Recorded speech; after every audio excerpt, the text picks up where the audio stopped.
बात आज करेंगे अतुल ऑटो के बारे में। अ, अभी ही कंपनी ने अपने फाइनेंशियल को डिस्क्लोज किया है, Q2 के नंबर को बताया है और बताया है कि कंपनी को 80% का प्रॉफिट हुआ सितंबर क्वार्टर में।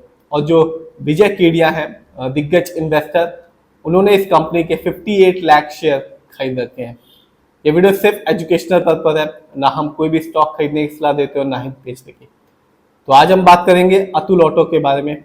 ये company fast growing three wheeler company है, यानी कि जो रिक्शा होते हैं, ई रिक्शा होते हैं, ऑटो होते हैं, टेम्पो होते हैं, वो इस कंपनी के द्वारा बनाए जाते हैं और बेचे भी जाते हैं। और आज के दिन यदि आप देखेंगे तो इस कंपनी का जो शेयर प्राइस है वो है 487 रुपीज 70 पैसे का। और रिटर्न आज भी इस कंपनी का शानदार रहा 9.41% का। और कह सकते हैं कि जो इसका रीजन है, कारण ये है कि कंपनी ने आज ही अपने फाइनेंशियल्स को सितंबर क्वार्टर के डिस्क्लोज किया है, जिसमें कंपनी ने बताया कि कंपनी को 80% का प्रॉफिट हुआ सितंबर क्वार्टर में। लेकिन जो सारी कहानी होती है वो लॉन्ग टर्म में पता चलती है कि कंपनी कैसा परफॉर्म कर रही है, कंपनी कैसा रिटर्न निकाल के दे रही है। जब हम 1 साल, 3 साल और 5 साल में ही ये जान पाएंगे कि कंपनी अपने शेयर होल्डर्स को रिटर्न दे भी रही है या नहीं। तो 1 साल को देखूं, पिछला साल मार्केट डाउन था, कह सकते हैं इस कंपनी ने भी अपने शेयर होल्डर्स को निराश ही किया।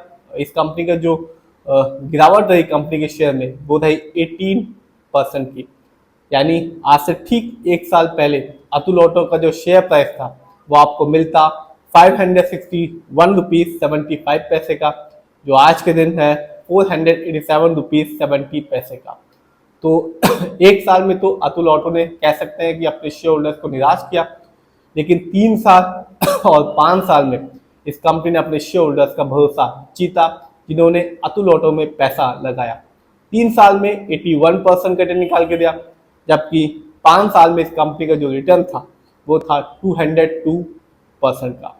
यानी 2020 में अतुल ऑटो का जो शेयर प्राइस था वो सिर्फ 156 रुपए का था, जो आज के दिन आप देख सकते हैं 500 रुपए से नीचे का है, 487 रुपीज 70 पैसे का। तो स्पेशली जो अतुल ऑटो कंपनी है उसने लॉन्ग टर्म में अपने शेयर होल्डर्स को बिल्कुल भी निराश नहीं किया, एक अच्छा रिटर्न निकाल के दिया 200% से ऊपर का। इस कंपनी का स्टॉक के परफॉर्मेंस को देखूं तो 1 साल में हाईएस्ट शेयर प्राइस गया 693 रुपीज 55 पैसे का, जबकि अतुल ऑटो का जो लोएस्ट शेयर प्राइस आया इस साल वो था 412 रुपीज 65 पैसे का। और अभी ही कंपनी ने, यदि न्यूज सेक्शन में देखा जाएगा तो अभी ही कंपनी ने अपने Q2 के रिजल्ट को डिस्क्लोज किया है और बताया है कि कंपनी को 80% का प्रॉफिट हुआ है। और इस कंपनी में जो दिग्गज इन्वेस्टर है विजय केडिया, उन्होंने इस कंपनी के एक अच्छी खासी शेयर की क्वांटिटी खरीद रखी है, 58 लाख शेयर को इस कंपनी के खरीद रखते हैं। तो आप समझ सकते हैं कि विजय केडिया जैसे दिग्गज इन्वेस्टर है इस कंपनी में भारी भरकम अमाउंट लगा रखा है। फंडामेंटल्स को देखते हैं तो जो कंपनी का मार्केट कैप है वो है 1240 करोड़ का। स्मॉल कैप की कंपनी है, क्योंकि स्मॉल कैप का जो मार्केट कैप होता है वो 5000 करोड़ के नीचे का होता है। पीबी रेशियो 2.81 है, शेयर मार्केट में एक अच्छा पीबी रेशियो कहलाता है, 1 या तो बिलो 3। इंडस्ट्री पी अच्छा खासा इस कंपनी का जो कि है 26.09 का। शेयर मार्केट में एक अच्छा इंडस्ट्री पी होता है 20 से लेकर 25 के बीच में।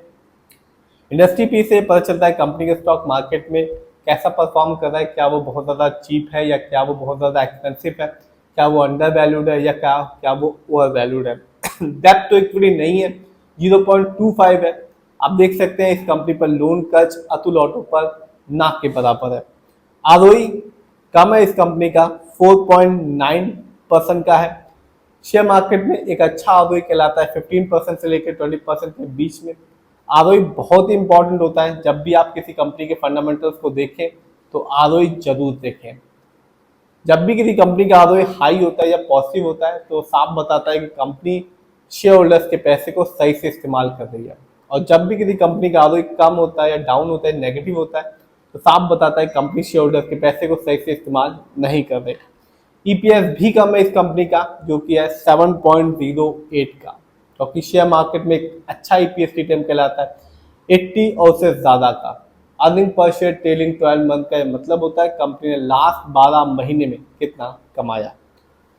जानते हैं इस कंपनी के फाइनेंशियल कंडीशन को। तो अभी सितंबर क्वार्टर का जो रिजल्ट है अभी डिस्क्लोज हुआ है, अभी नंबर नहीं आए हैं, लेकिन जून क्वार्टर की बात करें तो कंपनी का जो रेवेन्यू था जून क्वार्टर में वो था 153 करोड़ का, जबकि 2025 में इस कंपनी ने ईयरली रेवेन्यू के मामले में कमाया 725 करोड़। प्रॉफिट की बात करें तो जो कंपनी का प्रॉफिट रहा जून क्वार्टर में वो था 2.06 करोड़ का, जबकि 2025 के ईयरली प्रॉफिट को देखूं तो कंपनी का ईयरली प्रॉफिट रहा 18.34 करोड़ का। नेट वर्थ की बात की जाए तो कंपनी का नेट वर्थ 2024 की तुलना में 2025 में बढ़ गया, जो कि रहा 447 करोड़ का, जबकि पिछले साल यानी कि 2024 में इस कंपनी का नेट वर्थ था 429 करोड़ का। जानते हैं शेयर होल्डिंग पैटर्न को, तो साफ है रिटेलर्स यानी कि हम लोग का पैसा इस कंपनी में सबसे ज़्यादा लगा हुआ है, जिसका परसेंटेज है 56.82% का, जबकि प्रमोटर यानी कि इस कंपनी के ओनर्स हैं उनका पैसा अपनी ही कंपनी में लगा हुआ है 42.70% का। तो कंपनी ने अभी सितंबर के अपने फाइनेंशियल को डिस्क्लोज किया है, इसमें कहा है कि कंपनी को 80% का प्रॉफिट हुआ है, जिसकी वजह से आज के दिन इस कंपनी ने 9.41% का रिटर्न निकाल के दिया।